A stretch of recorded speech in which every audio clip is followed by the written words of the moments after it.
Hello!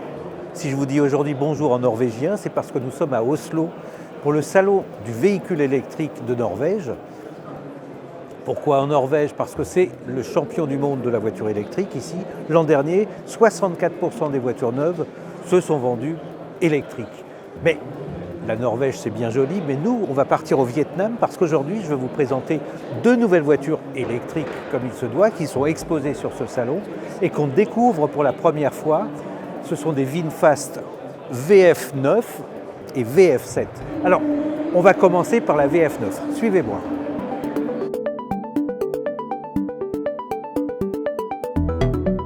Déjà, cette VF9, elle est impressionnante de face, avec cette largeur, avec ses ouïes latérales pour aérer le moteur électrique, mais surtout, venez, on va la découvrir de profil et là, ça devient carrément impressionnant parce qu'elle est super longue, elle fait 5,12 mètres de long, avec cette arrière caractéristique et qui signe un peu la marque VinFast, ce petit repli et cet impressionnant coffre qui cache en réalité une banquette parce que c'est un SUV électrique à 7 places.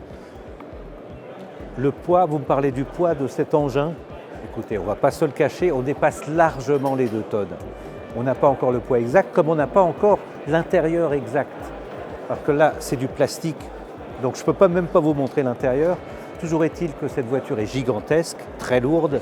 Et donc, gigantesque et très lourde, pour ça, pour qu'elle bouge correctement, il faut quand même des moteurs et des batteries à la hauteur.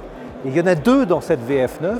C'est une première batterie bas de gamme, entre guillemets, de 92 kWh et une seconde de 123 kWh.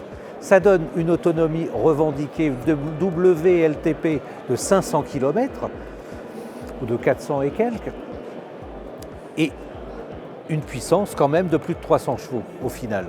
Ce qui devrait quand même permettre à cet énorme SUV de se déplacer correctement. Pour le reste, grosse batterie, gros prix, égale un prix quand même conséquent. Le prix, il tourne entre 58 et 63 000 euros selon le modèle, mais chez VinFast, on peut aussi la louer aux alentours de 800 euros par mois, tout en louant les batteries en supplément. Donc ça, c'est très lourd, c'est très gros et c'est plutôt cher pour les grandes familles. Mais chez VinFast, on attaque aussi le marché des compacts, celui de la Mégane électrique de chez Renault, avec cette VF7 et qui là est très très intéressante parce que ça peut cartonner.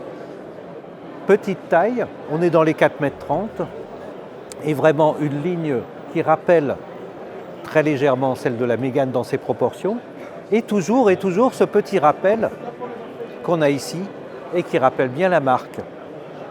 On ne sait pas grand-chose de cette VF7, il n'y a pas d'intérieur, tout est factice pour l'instant, c'est vraiment une première mondiale.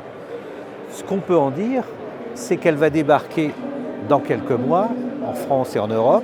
Et d'ailleurs, VinFast est en train de se préparer à ce débarquement parce qu'aujourd'hui, il y a 8 stores, comme on dit maintenant. On ne dit plus garage, on dit store, c'est ainsi.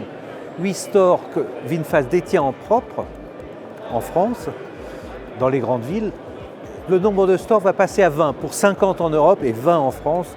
Donc c'est vraiment un déploiement de la nouvelle marque vietnamienne qui donc a, avec la VF8 qu'on avait découvert ensemble il y a quelques mois, on a 3 modèles qui arrivent successivement et un 4e dont on vous parlera dès qu'il sera présenté, qui est une citadine SUV urbain plutôt, petit SUV urbain qui va arriver en dessous de cette VF7 et qui s'appellera logiquement VF6, mais on en reparlera.